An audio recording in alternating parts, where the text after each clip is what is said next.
के बारे में पता कर सकते हैं कि कोई शब्द कितना शुद्ध है और कोई शब्द कितना अशुद्ध है। तो अभी दो चीज हम लोग व्याकरण के अंदर एक शुद्ध चीज के बारे में पढ़ेंगे और एक अशुद्ध। यानी व्याकरण जो होता है ना, शुद्धता के प्रतीक होता है, ठीक है। तो इंग्लिश में भी व्याकरण होता है, लेकिन वहां पर हम लोग ग्रामर के नाम से उसको क्या करते हैं, जानते हैं। तो ठीक है, तो सबसे पहले हम लोग क्लास 9th में है, ठीक है। नहीं तो पता है कि क्लास 9th में है। क्लास 9th में सिर्फ हम लोग हैं, लेकिन ये जो वीडियो लोग देख रहे होंगे वह 10th के भी हो सकते हैं, 11th के भी हो सकते हैं, 12th के भी हो सकते हैं, यहाँ तक के कॉम्पिटिटिव एग्जाम वाले भी हो सकते हैं। तो इसलिए हम सब यहाँ पर प्रश्नों को बताते चलेंगे, क्योंकि अभी से जो चीज़ हम लोग करते रहेंगे वो हमारे लिए आगे क्या रहेगा, आसान रहेगा। क्योंकि कभी ना कभी हम लोग 10th क्लास में तो जीबे करेंगे, जाएंगे कि ना जाएंगे, तो वहां पर हमें कम मेहनत करना पड़े, इसलिए अभी हम लोग क्या कर लेंगे, सारा चीज। तो व्याकरण की सबसे पहले परिभाषा हम लोग समझेंगे, उससे पहले हम कुछ यहाँ पर उदाहरण लिखेंगे। जैसे हम यहाँ पर लिखे राम जाति है, ठीक है।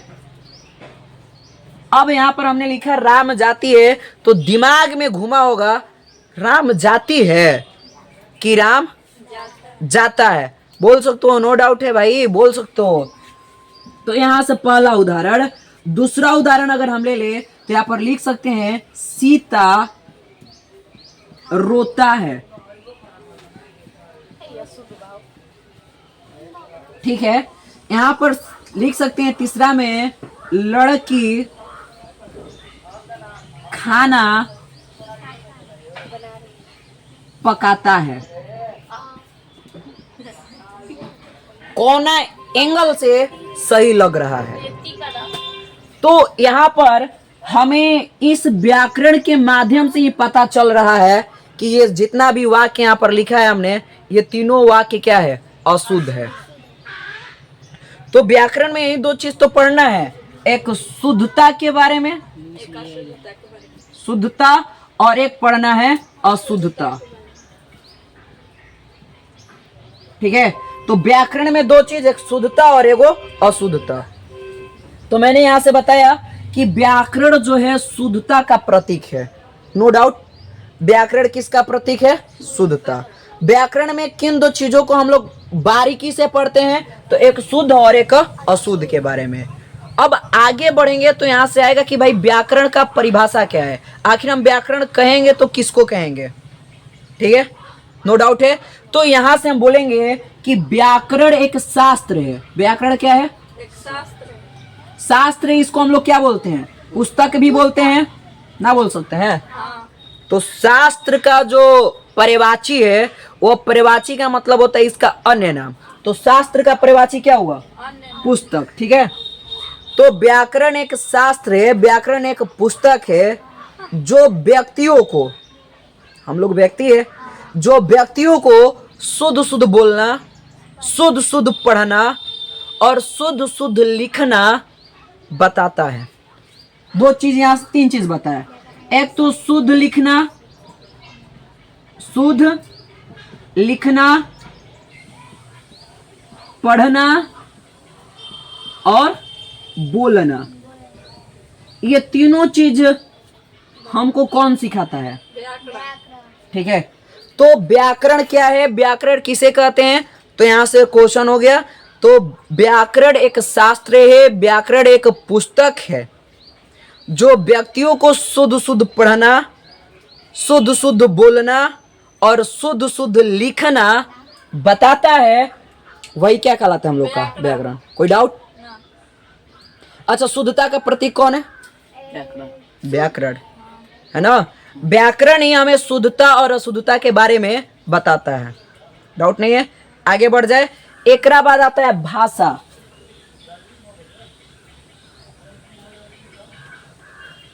भाषा किसे कहते हैं, व्याकरण के बाद क्या आता है, भाषा। अच्छा देखो, व्यक्ति बोलता है, उसकी बोलने की एक लैंग्वेज है, बोलने की एक भाषा है कि ना है। हिंदी में बोलता है, भोजपुरी में बोलता है, संस्कृत में बोलता है, अंग्रेजी में बोलता है, मराठी में बोलता है, बंगाली में बोलता है। ये सब चीज क्या है? भाषा। तो भाषा किसे कहते हैं?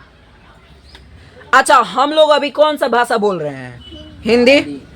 घर पर चले जाएंगे तो घर की भाषा हम लोगों का कुछ और हो जाता है। घर में हम कौन लैंग्वेज से बात कर सकते हैं? जब विद्यालय जाते हैं तो विद्यालय में हम लोगों का लैंग्वेज चेंज हो जाता है। अन्य कोनो बड़ा बड़ा ऑफिसर के पास जाते हैं तो वहां पर भी हम लोगों का लैंग्वेज क्या हो जाता है? चेंज हो जाता है। तो बात यहां पर करना है कि भाई भाषा किसको कहेंगे? तो भाषा एक प्रकार का बोली है, लैंग्वेज है, ठीक है ना। तो बोलेंगे कि किसी निश्चित क्षेत्र में, क्या बोले? किसी निश्चित क्षेत्र में, किसी निश्चित क्षेत्र में बोली जाने वाली बोली को ही हम लोग क्या कहते हैं? भाषा। ठीक है। अब बिहार में है हम लोग, तो बिहार में हम लोग क्या बोलते हैं? हिंदी बोलते हैं, भोजपुरी बोलते हैं कि संस्कृत बोलते हैं? भोजपुरी बोलते हैं ना। अब भोजपुरी में क्या चलता है? तो का हो का हाल बा, अरे भोजपुरी ऐसा ही ना हम लोग बोलते हैं, ठीक है। तो मित्र में रहते हैं तो मित्र में कुछ भाषा अलग बोलते हैं हम लोग, कुछ बोली अलग बोलते हैं। तो ये एक क्षेत्र है, किसी निश्चित क्षेत्र में बोली जाने वाली बोली को हम लोग क्या कहते हैं? बुझा गया? भाषा किसे कहते हैं? तो किसी निश्चित क्षेत्र में बोली जाने वाली बोली, उसको क्या कहेंगे? भाषा। अब क्वेश्चन आता है कि बिहार की भाषा क्या है? भोजपुरी। उसी तरह नेपाल के भाषा क्या है? नेपाली। उसी तरह गुजरात के भाषा क्या है? गुजराती। उसी तरह मराठ के भाषा क्या है? मराठी यानी महाराष्ट्र। उसी तरह तमिलनाडु की भाषा क्या है? तमिल ना है। अब भारत जो हम लोगों का है ये एक देश है, तो भारत की राष्ट्रीय भाषा जो है वह क्या है? हिंदी है, ठीक ना। वह क्या है हम लोगों का? हिंदी। तो पहला चीज, बिहार की राजकीय भाषा क्या है? बिहार की राजकीय भाषा भोजपुरी। उसके बाद गुजरात के गुजराती, बंगाल के तमिलनाडु के तमिल, है ना। व्याकरण किसका प्रतीक है? व्याकरण शुद्धता का प्रतीक है। व्याकरण में हमें क्या सीख मिलती है? तो शुद्ध शुद्ध बोलना, शुद्ध शुद्ध पढ़ना और शुद्ध शुद्ध लिखना, जो हमें बताता है उसी को क्या कहते हैं? डाउट है? उसके बाद हम बताए कि किसी निश्चित क्षेत्र में बोली जाने वाली बोली को क्या कहते हैं? भाषा। हम लोग का भाषा अलग अलग होता है, जिसे बताया बिहार के भोजपुरी, गुजरात के गुजराती, तमिलनाडु के तमिल, उसी तरह महाराष्ट्र के नहीं मराठी। इस तरह हो गया ना। अब यहां पर बोलेंगे कि भाई बोलो, बोली किसे कहेंगे? बोली। बोल तो बड़ा बोल बोल रहा है, बोल फेंक रहा है, यानी बोली बोल रहा है। तो बोली किसे कहेंगे? तो बोली ना अपने विचारों के आदान प्रदान करने का एक माध्यम है। बोली क्या है? अपने विचारों को आदान प्रदान करने का एक माध्यम है। अब एक बात बताओ, अपने विचारों को हम कितने माध्यम से किसी व्यक्ति को बता पाते हैं? कितने माध्यम से? एक तो बोलकर, एक तो लिखकर, एगो इशारा से। यानी ध्यान देना, ज्यादातर हम लोग को दो गो फोकस करना है, एक तो बोलकर, एगो समझाकर। यानी बोलकर और लिखकर। और जितने गूंगे लोग होते हैं वो इशारा से बात करते हैं। कुछ समझ में आता है कि क्या बोल रहा है? कुछ नहीं समझ में आता है। आधा यानी 10% में 2% बात समझ में आएगा, बाकी सब समझ में नहीं आएगा। तो अपने भावनाओं को किसी दूसरे व्यक्तियों के पास शेयर करने के लिए कितने माध्यम है? 3। कौन कौन? पहला लिखित, लिखित, दूसरा बोलकर, बोलकर, एक है इशारा।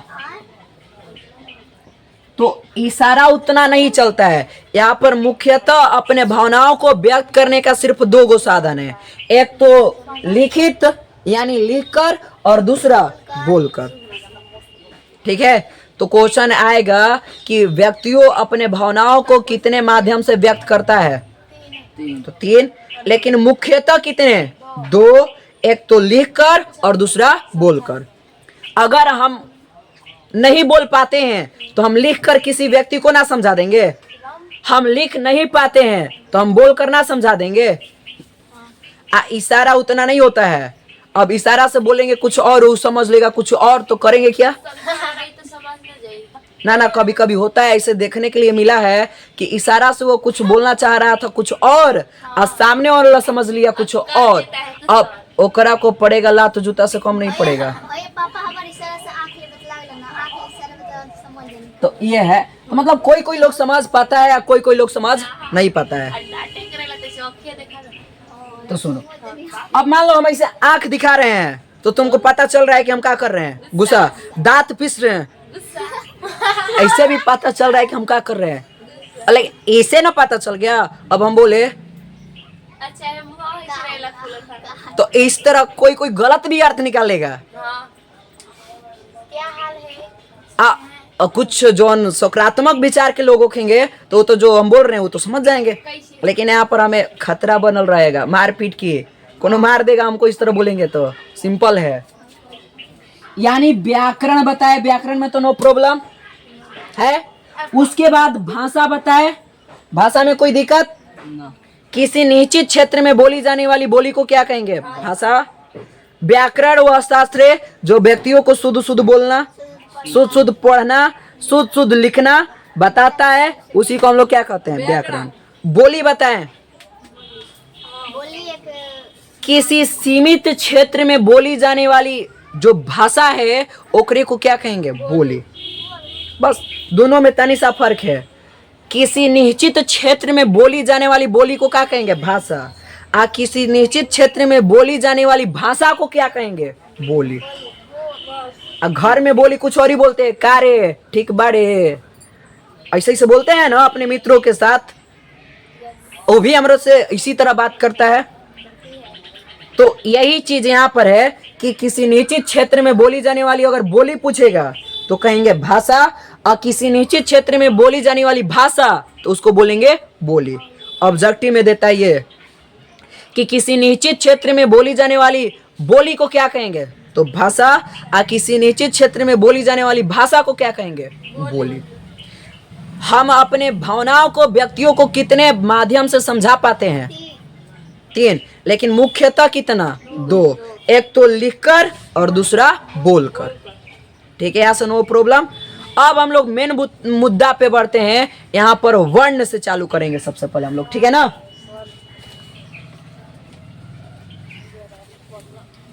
तो इसको पहले साफ करते हैं और उसके बाद हम लोग बढ़ेंगे किस पर? वर्ण पर।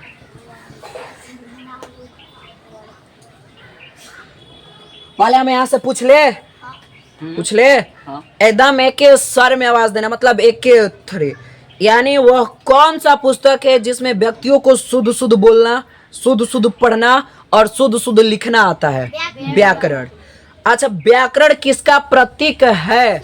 शुद्धता और अशुद्धता दोनों के बारे में बताता है। कौन? व्याकरण। राम खाता है कि राम खाती है?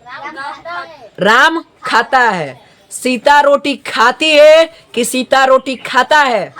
खाती है। कैसे पता चला? व्याकरण से न पता चला हमको। उसके बाद बताए बिहार की जो भाषा है वो क्या है? भोजपुरी। बंगाल के बंगाली, गुजरात के गुजराती, उसी तरह झारखंड के हाँ झारखंडी, ना बोल दो झारखंडी। गुजरात जो झारखंड है वहाँ की आदिवासी लैंग्वेज है, हो ले के बोलता है सब। लेकिन झारखंड के अधिकतर लोग हिंदी बोलते हैं, ठीक है ना? जानते हो कि झारखंड एक आदिवासी इलाका है। तो अब यहाँ पर हम लोग किसके बारे में पढ़ेंगे? किसके बारे में? वर्ण। ठीक है ना, वर्ण के बारे में पढ़ेंगे, कोई डाउट नहीं है ना। तो वर्ण पढ़ेंगे यहां से। अब वर्ण में क्या होगा, ध्यान से सुनो। वर्ण उस मूल ध्वनि को कहते हैं जिसका खंड या टुकड़ा न किया जा सके, चाहे वह सबसे छोटी इकाई, वह सबसे छोटी इकाई जिसका खंड या टुकड़ा नहीं किया जा सके, उसे हम लोग क्या कहेंगे? वर्ण। डाउट है? वर्ण किसे कहेंगे? जिसका खंड या टुकड़ा नहीं किया जा सकता है उसे हम लोग कहेंगे वर्ण। हिंदी में कुल वर्णों की संख्या पता है कितना है? हिंदी में कुल वर्णों की संख्या 52। कितना? 52। कितना? 52। क्या वो गूंगे हो गए? तो हिंदी में कुल वर्णों की संख्या कितना है? 52 है। अवर्ण किसको कहेंगे? तो जिसका खंड या टुकड़ा नहीं किया जा सकता है उसको क्या कहेंगे? वर्ण। और वर्ण जो होता है ना, 2 प्रकार का होता है। वर्ण कितने प्रकार के? 2 प्रकार के। कौन कौन? स्वर व्यंजन। पहला और ये रहा दूसरा। यानी वर्ण हुआ तो वर्ण के कौगो बेटा? यानी कौगो भेद? 2। एक हुआ स्वर वर्ण तो दूसरा होता है व्यंजन वर्ण। पहला यहाँ पर लिखेंगे कौन सा वर्ण? स्वर वर्ण। दूसरा क्या लिखेंगे हम लोग? व्यंजन। व्यंजन वर्ण। वर्ण कितने प्रकार के? 2। पहला स्वर वर्ण, दूसरा व्यंजन वर्ण। कोई डाउट? नो। अब यहां से पूछा जाएगा कि स्वर वर्ण किसे कहेंगे और व्यंजन वर्ण किसे कहेंगे। ठीक है, ध्यान दो इधर। अब स्वर वर्ण को बात करते हैं। बोलेंगे वैसा वर्ण, वैसा वर्ण जिसका उच्चारण, ठीक है, जिसका उच्चारण अपने आप होता है।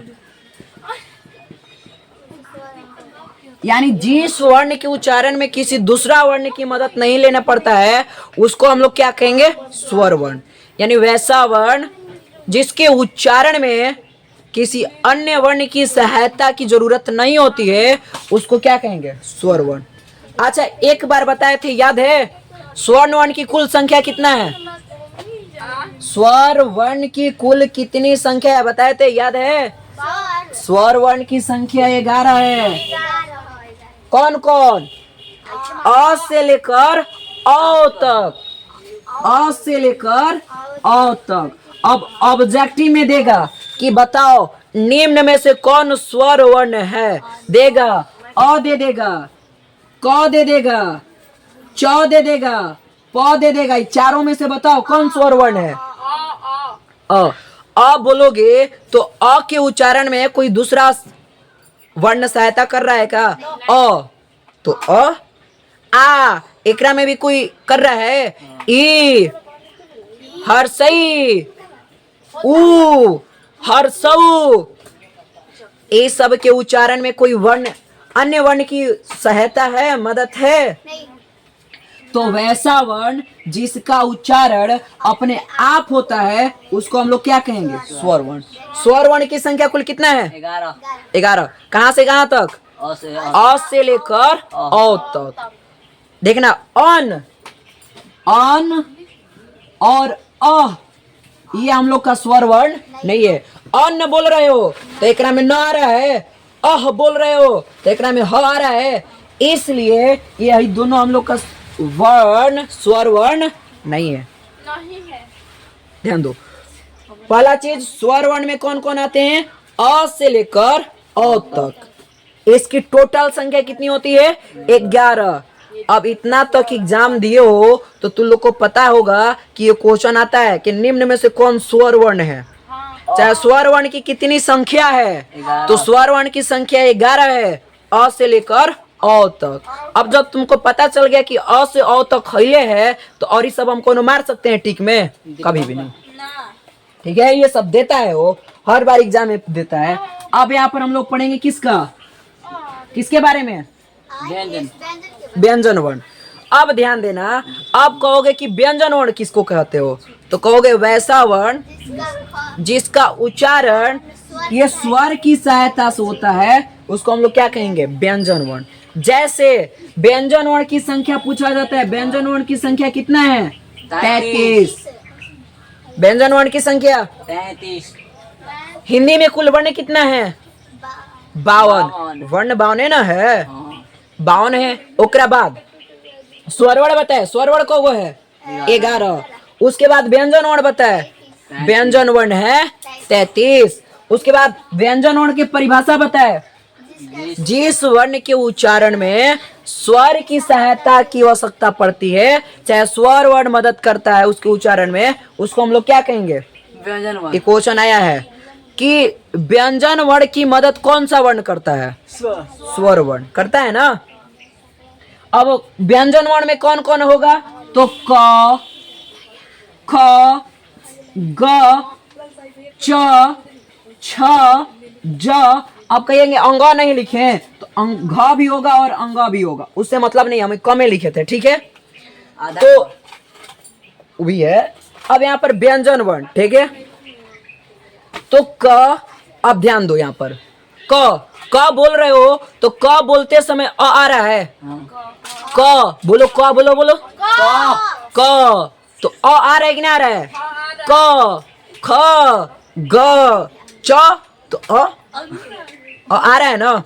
तो जब आ रहा है तो उसको हम लोग कौन सा वर्ण कहेंगे, व्यंजन वर्ण। व्यंजन वर्ण की कुल संख्या 33। अब क्वेश्चन आएगा कि निम्न में से कौन व्यंजन वर्ण है, तो क ख ग घ से लेकर प फ ब भ जो चीज है वो टोटल के टोटल क्या होगा, व्यंजन। यार अलावा भी क्या है, व्यंजन। व्यंजन ही है। कोनो प्रॉब्लम है। अब बताओ, जो अ से अ तक है वो कौन सा वर्ण है, स्वर वर्ण। और क ख ग घ से लेके यार अलावा तक जो चीज है वो क्या है, व्यंजन वर्ण। प्रॉब्लम है। अब ध्यान दो, अब यहाँ से पढ़ेंगे व्यंजन वर्ण का प्रकार, ठीक है, ठीक है ना। पढ़ेंगे व्यंजन वर्ण का प्रकार। तो बता दो व्यंजन वर्ण कौ प्रकार के होता है। देखो, पहला होता है तुम्हारा यहाँ से स्पर्श व्यंजन, 5। स्पर्श व्यंजन। दूसरा होता है अंतःस्थ व्यंजन, अंतःस्थ व्यंजन। तीसरा तुम्हारा क्या होता है, संयुक्त व्यंजन। और चौथा क्या होता है, अंतःस्थ व्यंजन, स्पर्श व्यंजन, संयुक्त व्यंजन। और एक क्या होता है, तीन होता है, ठीक है। एक है स्पर्श व्यंजन, अंतःस्थ व्यंजन, एक होता है उसमें व्यंजन, सॉरी भूल रहे थे हम लोग ना, उसमें व्यंजन, ठीक है ना। तो पूछा जाएगा व्यंजन वर्ण कौ प्रकार के, 4 व्यंजन वर्ण, 4 प्रकार के। पहला स्पर्श व्यंजन, अंतःस्थ व्यंजन, संयुक्त व्यंजन और उसमें व्यंजन। अब आएंगे कि स्पर्श व्यंजन किसको कहेंगे, ठीक है ना। स्पर्श, जिस व्यंजन के उच्चारण में किसी अंग की आवश्यकता पड़ता है, बोलने में अगर बोलोगे ना तो उसे किसी अंग की आवश्यकता है। जैसे क बोलो, हाई कंठवा को बंद करके क नहीं बोला पाएगा, बोल के देखो, क नहीं बोला पाएगा, क, क्योंकि क का उच्चारण होता है कंठ से।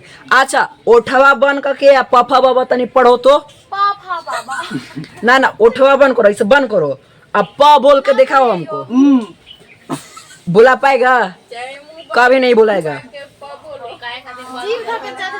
अब सुनो यहाँ से, तो ये जो स्पर्श व्यंजन है ना, वैसा व्यंजन जिसके उच्चारण में किसी अंग की आवश्यकता होती है उसको हम लोग क्या कहेंगे, स्पर्श व्यंजन। और स्पर्श व्यंजन की संख्या जानते हो कितना है, 25।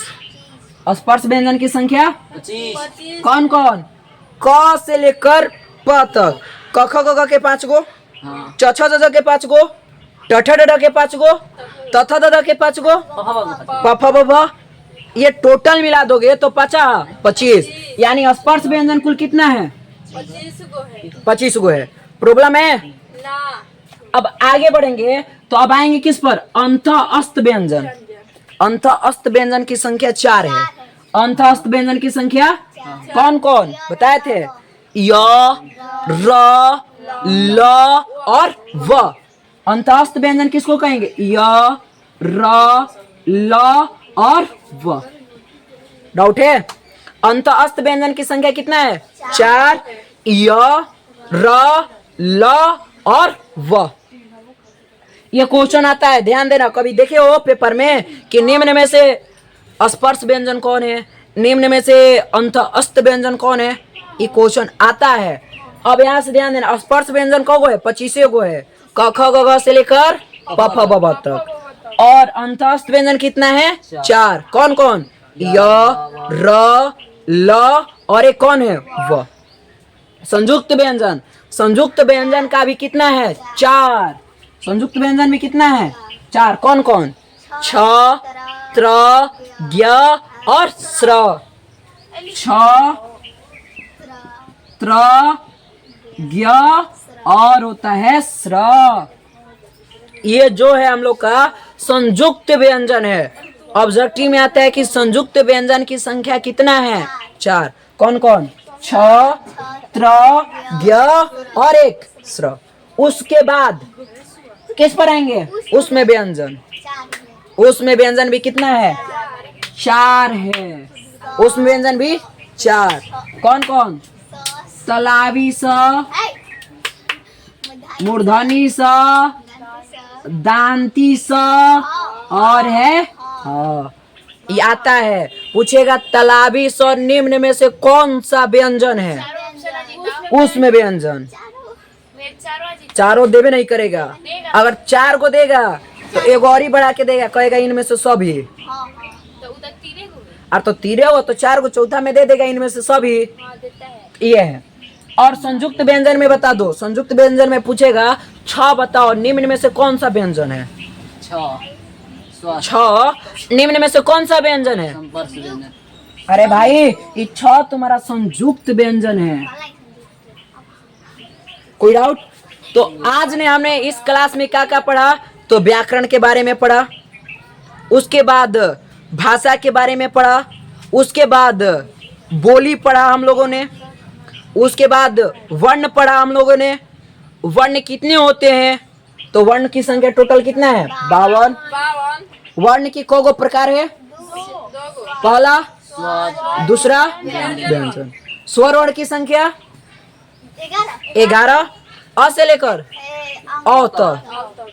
व्यंजन वर्ण की संख्या कुल कितना है? 33। व्यंजन वर्ण को प्रकार के है? 4।